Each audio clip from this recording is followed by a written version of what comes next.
E aí, gente, tudo bem com vocês? Com a graça de Deus, estamos aqui de novo. Hoje nós vamos ver o capítulo 16 de Êxodo. Mas antes da gente fazer a leitura, vamos começar com uma oração. Só lembrando, estamos utilizando a versão NVI da Palavra de Deus. E se você quer ver desde o começo tudo isso que nós estamos fazendo, dá uma olhada aí no canal da igreja que vocês vão ter todas as aulas. Legal? Então vamos orar. Senhor Deus Pai, eu quero agradecer ao Senhor por esse momento, um momento muito bom em que estudamos a Tua Palavra, mas que se não tivermos o Teu Santo Espírito nos ajudando, o entendimento fica mais difícil, Senhor Deus. Então eu venho te pedir a Tua graça, eu venho te pedir a força que vem no Senhor, eu venho pedir, Senhor Deus, que o Senhor venha até nós e nos dê entendimento da Tua Palavra, Pai. Muito obrigado pela Bíblia ter sido escrita, Senhor Deus, porque nós temos até hoje essa informação tão importante que muda nosso caráter, que nos ensina a viver, nos mostra não só as coisas boas, mas os erros e as coisas ruins das pessoas também, Pai. Para que a gente possa, olhando isso, não errar tanto. Muito obrigado, Pai. Em nome de Jesus. Amém. Bom, só recordando um pouquinho, né? Os israelitas, na aula passada a gente viu que eles já tinham atravessado o Mar Vermelho, e aí teve aquela passagem aonde eles chegam a Mara, reclamam da água, aí Deus mostra uma planta que Moisés joga na água, a água fica boa, eles bebem, e depois eles vão para um oásis, aonde tinha lá água, tinha palmeira e tudo mais. Então nós vamos continuar agora. Eu vou ler aos poucos e conforme eu for lendo a gente vai conversando. Toda a comunidade de Israel partiu de Elim e chegou ao deserto de Sim, que fica entre Elim e o Sinai. Foi no 15º dia do 2º mês, depois que saíram do Egito. No deserto, toda a comunidade de Israel reclamou a Moisés e Arão. Disseram-lhes os israelitas: quem dera a mão do Senhor nos tivesse matado no Egito. Lá nós sentávamos ao redor de panelas de carne e comíamos pão à vontade. Mas vocês não trouxeram esse deserto para fazer morrer de fome toda essa multidão? Olha que interessante aqui, né? Pelo período que está dizendo aqui, faria assim em torno de um mês que eles tinham saído do Egito.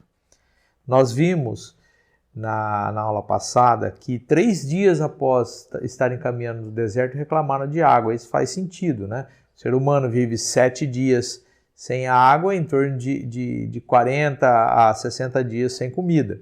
Então vamos imaginar o seguinte: com falta de água eles reclamaram, Deus proveu. Aqui, 30 dias depois, os suprimentos deles já estavam indo embora.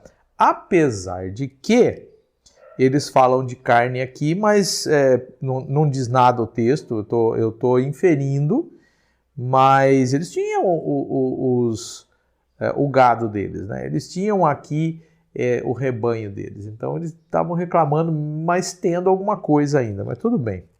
Eles começaram a reclamar de comida, porque os suprimentos deles estavam caindo, certo? O que é interessante é que eles iam reclamar para Arão e para Moisés. Ninguém orava, ninguém pedia a Deus, né? Eles simplesmente iam lá e reclamavam. Será que nós também somos meio reclamões também, né? De vez em quando a gente é assim, né? Se a coisa não está exatamente do jeito que a gente quer, a gente também reclama. Mas tudo bem, nós vamos chegar nesse ponto ainda. Vamos continuar a leitura. Diz, porém, o Senhor a Moisés: eu lhes farei chover pão do céu. O povo sairá e recolherá diariamente a porção necessária para aquele dia. Com isso, os porei à prova, para ver se seguem ou não as minhas instruções. No 6º dia, trarão para ser preparado o dobro do que colherem nos outros dias. Assim Moisés e Arão disseram a todos os israelitas: ao entardecer, vocês saberão que foi o Senhor que os tirou do Egito. E amanhã cedo verão a glória do Senhor, porque o Senhor ouviu a queixa de vocês contra ele. Quem somos nós para vocês reclamarem a nós? Disse ainda Moisés: o Senhor lhes dará carne para comer ao entardecer e pão à vontade pela manhã, porque ele ouviu as suas queixas contra ele. Quem somos nós? Vocês não estão reclamando de nós, mas do Senhor. Disse Moisés a Arão: diga a toda a comunidade de Israel que se apresente ao Senhor, pois ele ouviu suas queixas. Enquanto Arão falava, toda a comunidade, todos olharam em direção ao deserto, e a glória do Senhor apareceu na nuvem. E o Senhor disse a Moisés: ouvi as queixas dos israelitas. Responda-lhes que ao pôr do sol vocês comerão carne, e ao amanhecer se fartarão de pão. Assim saberão que eu sou o Senhor, o seu Deus.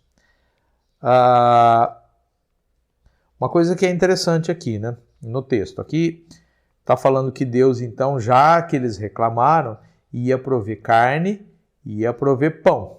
Eles ainda não sabiam como, mas dizia aqui que eles saíssem diariamente para colher a porção necessária só para aquele dia, e no sexto dia colher dobrado, porque no sétimo dia não ia ter, né? Ia ter um dia de descanso. Mas do versículo 6 até o versículo 8 é interessante. Na realidade, o versículo 7 e o versículo 8. Uma parte aqui que é interessante, porque ele fala assim, o versículo 7, amanhã cedo verão a glória do Senhor, porque o Senhor ouviu a queixa de vocês contra ele. E depois, no versículo 8, mais um pouquinho para frente, o Senhor lhes dará carne para comer ao entardecer e pão à vontade pela manhã, porque ele ouviu as suas queixas contra ele. E depois de contra ele, sempre a colocação: quem somos nós para vocês reclamarem a nós?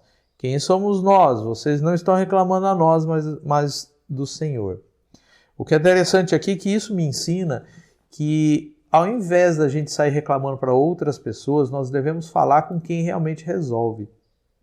Eu não estou dizendo que você não pode ter alguém para você desabafar, para você contar os seus problemas, falar o que você está sentindo, mas o principal é que nós devemos clamar a Deus. Porque eu falar para um irmão, eu vou aliviar meu coração, sim. Eu acho que você tem que ter uma pessoa para você se abrir e tudo mais. Mas quando você fala para o irmão, a única coisa que é você se alivia. Muitas vezes esse irmão não consegue resolver o seu problema. Você precisa do Senhor. O Senhor pode resolver o teu problema. O Senhor pode te ajudar.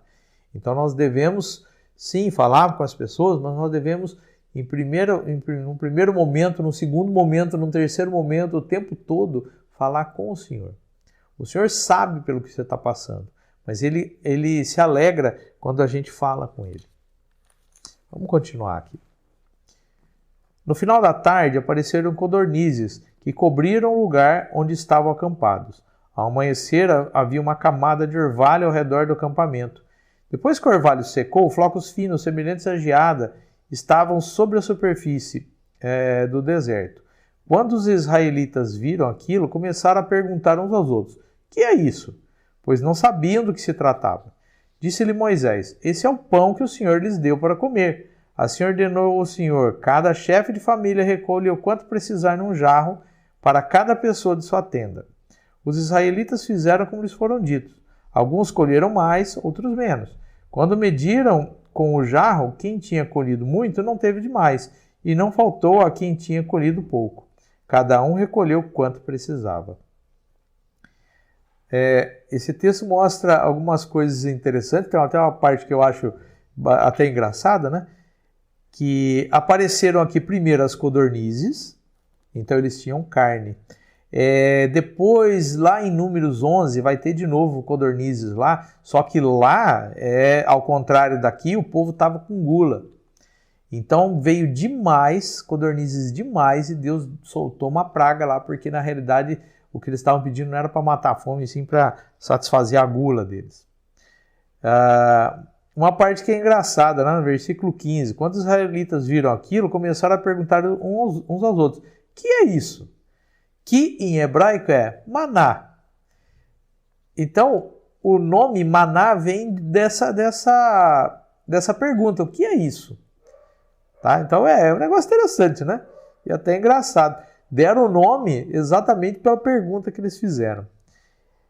E aqui me mostra uma coisa interessante, né? Que ele fala que aquele era o pão que Deus tinha enviado e que era para cada dia. Se a gente colocasse nos dias de hoje, era assim, de segunda a sexta-feira você colhia para o dia específico.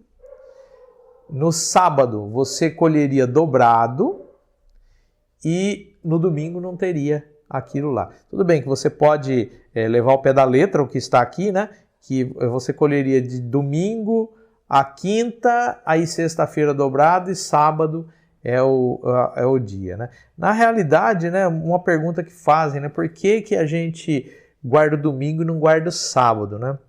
A questão do dia, sábado, na realidade vem da palavra sabá, que é um dia de descanso, não diz exatamente qual dia. E para nós a ressurreição de Cristo foi no domingo, então a gente deve guardar o domingo. Mas o ponto que eu quero colocar aqui não é bem que dias, quais são as datas e tudo mais, porque isso a palavra de Deus é claro. Jesus falou que ele é maior que o sábado, então um dos motivos da gente guardar o domingo é esse. Mas aqui me mostra que Deus, ele tem obrigação com a gente no sentido de te entregar o pão de cada dia. Muitas vezes nós temos muito mais do que a gente precisa. Muito mais. E a gente, como os israelitas, começa a falar, o tempo que a gente tinha carne, nós temos essa mania. Porque em 2010 eu viajava. Porque em 1990 eu comia isso. Porque em 2014 eu fazia aquilo. Porque... Gente, nós temos que viver um dia de cada vez. Deus é muito bom com a gente. Muito bom. Até em momentos que a gente imagina que está faltando alguma coisa, nós temos muito mais do que a gente precisa. A gente não precisa mais do que ter um teto para morar, não precisa mais do que ter algo para comer no dia a dia, água para beber, e a gente reclama demais. A gente reclama porque tal coisa está cara, a gente reclama porque a gente não consegue comer carne, a gente reclama. Gente, vamos parar de reclamar, viver um dia de cada vez. Vamos parar de ficar olhando para o passado, imaginando que era melhor. Vamos olhar para o futuro e transformar o nosso futuro. Que jeito que a gente transforma o nosso futuro? Com sabedoria, com inteligência, com a ajuda de Deus. Eu posso, se eu estou antevendo que o ano que vem vai ser um ano difícil, o que eu faço agora? Eu guardo ou mantimento, ou dinheiro, ou eu economizo, ou eu não gasto para o ano que vem. A gente tem que ter essa visão. Não estou falando que o ano que vem vai ser difícil, estou dizendo que é a maneira que a gente deve pensar. Se o mês que vem eu sei que eu tenho que gastar um dinheiro com tal coisa, eu deixo de fazer alguma coisa esse mês para ter o dinheiro para o mês que vem. A gente tem que pensar um pouco dessa maneira. Nós vamos continuar aqui. Ninguém deve guardar nada para a manhã seguinte, ordenou-lhes Moisés. Todavia, alguns deles não deram atenção a Moisés e guardaram um pouco até a manhã seguinte. Mas aquilo criou o bicho e começou a cheirar mal. Por isso Moisés irou-se contra eles. Aqui você vê já um sinal de rebeldia, né? Porque o povo sabia que não podia guardar para o dia seguinte. E mesmo assim foi lá e guardou aquilo que eles que eles colheram para o dia seguinte, né? Era o pão de cada dia, era para colher a cada dia. Então isso mostra que nem todo mundo estava ouvindo o que Moisés falava, o que Deus falava. Nós vamos continuar. Cada manhã todos colhiam quanto precisavam, pois quando o sol esquentava, aquilo se derretia. No sexto dia colheram o dobro, 2 jarros para cada pessoa, e os líderes da comunidade foram contar isso a Moisés, que lhes explicou: foi isso que o Senhor ordenou. Amanhã será dia de descanso, sábado consagrado ao Senhor. Assem e cozinhem o que quiserem, guardem o que sobrar até a manhã seguinte. E eles guardaram até a manhã seguinte, como Moisés tinha ordenado. E não cheirou mal nem criou bicho. Comam-no hoje, disse Moisés, pois hoje é o sábado do Senhor. Hoje vocês não o encontrarão no terreno. Durante 6 dias vocês podem recolhê-lo, mas no 7º dia, o sábado, nada acharão. Aqui, como houve, né, a rebeldia nos versículos anteriores, né, o povo colheu dobrado. E aí os líderes foram reclamar a Moisés, o povo está colhendo mais do que precisa. E Moisés lembrou a eles, né, olha, eles estão fazendo certo, lembrem. Então, aqui a gente vê assim que, mesmo muitas vezes a liderança pode ter algumas dúvidas do que foi colocado, né? E Moisés estava ali como um ponto central naquela época. Eles não tinham nada escrito, não tinha a palavra de Deus para ainda balizá-los. Então, eles dependiam de Moisés, o que Moisés fazia. Então, gerou dúvida, no que gerou dúvida foram consultar Moisés. Não é? Hoje, quando a gente tem uma questão que gera dúvida, será que isso é certo, será que isso é errado? Onde que a gente deve buscar a solução? Na palavra de Deus. Porque a palavra de Deus, ela já está fechada. Tudo que a gente precisa saber está aqui. Tudo que a gente precisa ter entendimento está aqui. Então a gente deve sempre pautar a nossa vida na palavra de Deus. A gente deve pautar nossas decisões, naquilo quando a gente vai escolher certo ou errado, é a palavra de Deus que tem que ser o ponto final. Não é o mundo, não é a modernidade, as pessoas hoje evoluíram. Isso é tudo conversa fiada, gente. O ser humano é igual, sempre foi. Sempre foi do mesmo jeito. Os pecados não mudaram em nada. Estão todos aí os mesmos. E a gente tem que ter misericórdia das pessoas. E misericórdia de nós também. Porque nós erramos do mesmo jeito que o mundo erra. Nós somos pecadores. Aí você vai falar, não, mas eu sou crente. Eu não erro igual ao mundo. Então, meu irmão, mas eu tenho uma notícia triste para você. Todos nós erramos. Mas eu tenho uma notícia alegre. Você tem Jesus, então você pode pedir perdão. Nós temos que ser o povo que pede perdão. O povo que tem esse entendimento. Mas pecar, nós também pecamos. Nós também pecamos. E para Deus não há distinção de pecado. Pecado é pecado.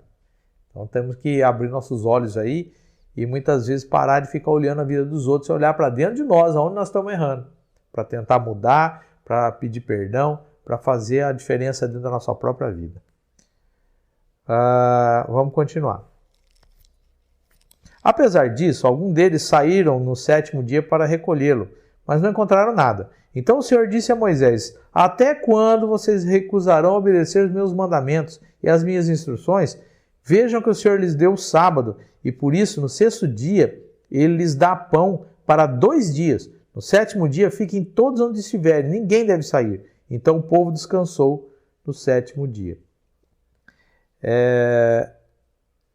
O que é interessante aqui é que Deus confirma o 7º dia. Tudo isso daqui era para ensinar que eles tinham que guardar o dia do Senhor. E hoje, nós guardamos um dia para o Senhor? Nós deveríamos. Nós temos o domingo, que é o dia do Senhor, que é o dia que a gente deveria ter para meditar na palavra, buscar o Senhor, descansar. Mas muitas vezes a gente não faz isso. Muitas vezes a gente não faz isso. E também eu entendo que tem pessoas que não podem guardar o domingo porque não é o dia de folga dele. Mas ele tem que ter um dia que ele vai ter que fazer isso. Hoje não existe a obrigação de você ter o sábado e aquilo vai ser pecado. Eu entendo que Jesus quebrou isso. O que nós temos hoje é que ter sim um dia de descanso. E nesse dia de descanso a gente deve meditar na palavra de Deus. A gente deve entregar o nosso coração para o Senhor, para que o Senhor fale conosco. Então isso é uma coisa que a gente deve pensar e que a gente deve perseguir, buscar isso. Vamos continuar. O povo de Israel chamou maná aquele pão.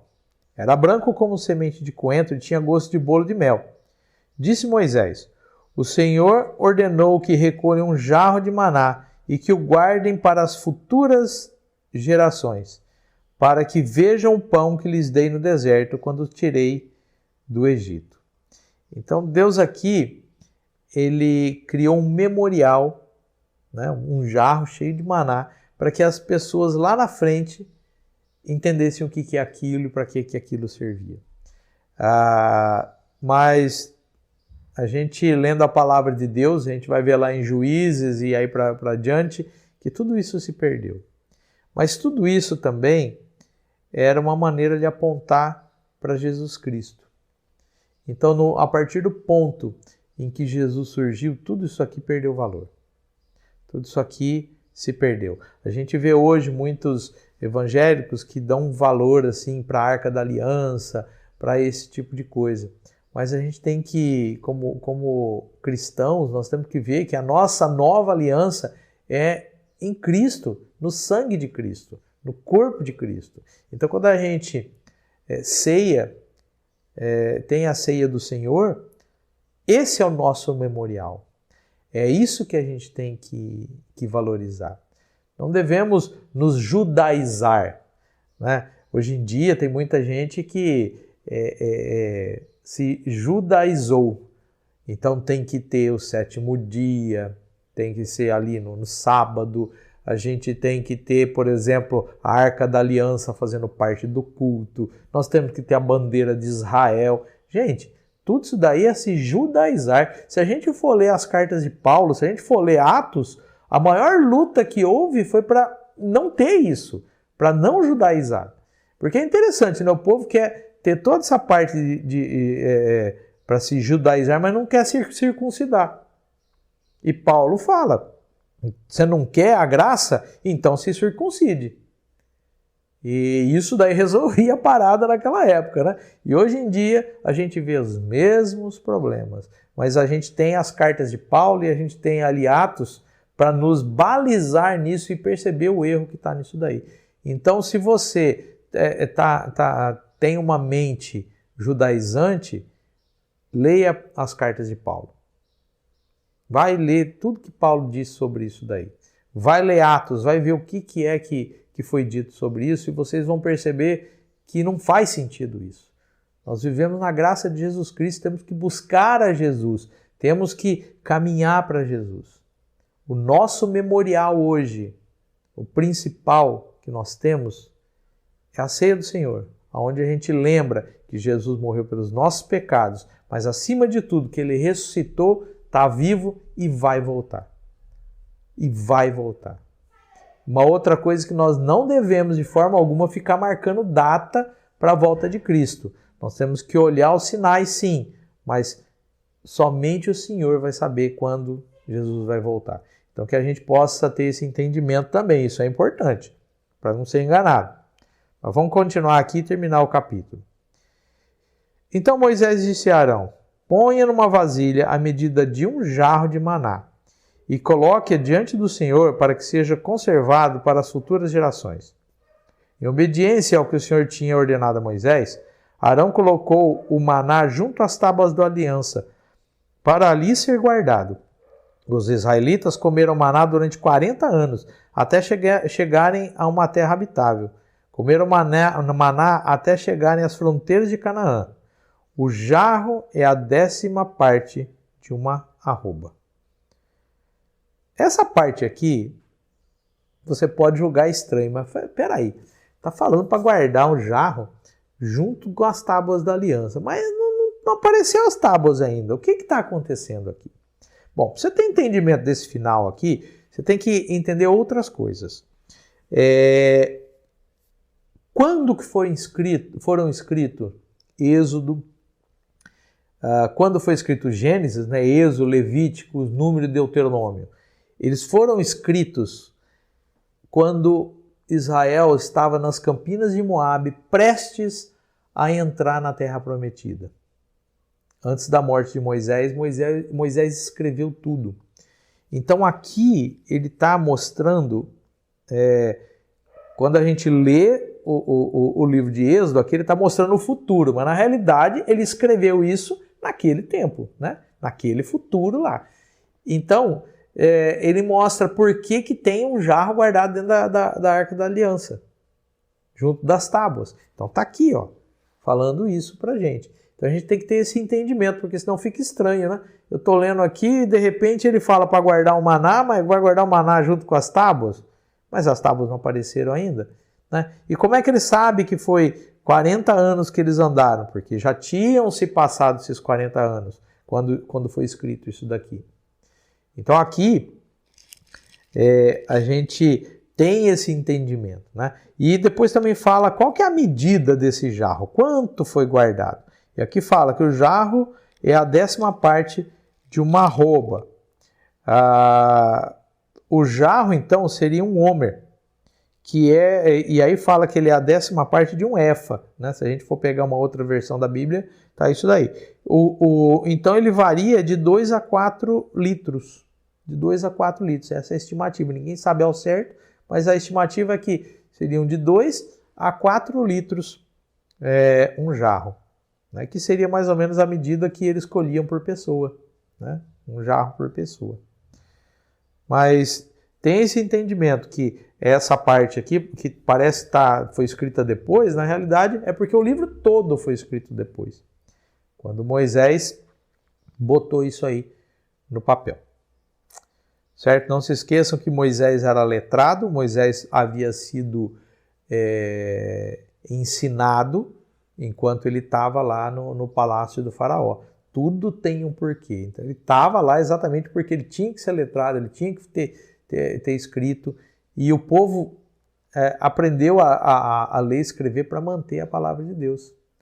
Naquela época nem todo mundo sabia ler e escrever, mas o povo de Deus era treinado na escrita assim para manter a palavra de Deus viva. Bom, vamos fazer uma oração então, para que essas aplicações, tudo isso que a gente leu, que isso entre no nosso coração. Não se esqueça que toda a palavra do Senhor ela tem utilidade, sim. E até esse final, né, que parece que é só falando aqui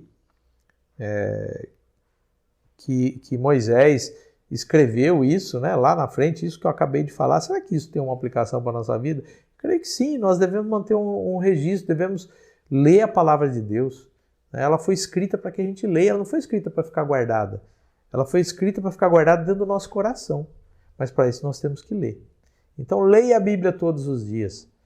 Não tenho muito tempo. Leia uma pequena fração da Bíblia. Se você ler 3 capítulos por dia e no fim de semana você lê 4 capítulos por dia, em um ano você lê a Bíblia. Em um ano.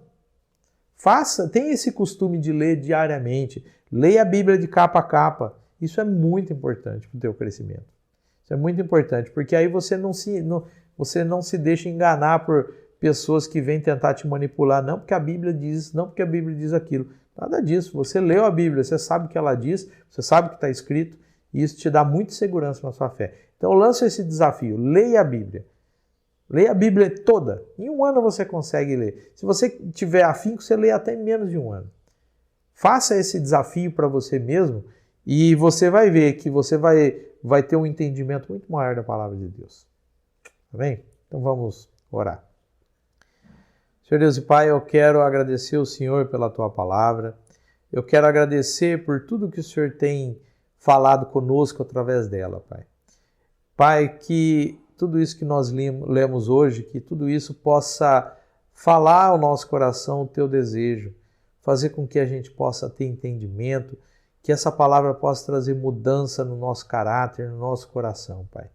E que durante toda a semana, essa palavra que foi lida possa ser transformadora dia a dia, que a cada dia o Senhor possa, usando tudo que nós estudamos, tudo que nós lemos da Tua palavra, possa ser um agente transformador, dia após dia, mudando um pouquinho de cada vez. E que no final de tudo isso a gente possa perceber o Teu agir dentro do nosso coração. Muito obrigado, Senhor Deus. Em nome de Jesus. Amém. Bom, gente, vamos ficando por aqui então. Que o Senhor possa nos abençoar, espero que você esteja gostando. Não esquece de curtir aí no YouTube, porque aí ele divulga mais. Compartilha com seus amigos essa palavra, para que a palavra de Deus possa seguir cada vez mais longe. Amém? Então, até a semana que vem, com a graça de Deus. Se Deus quiser, estaremos aqui. Até mais.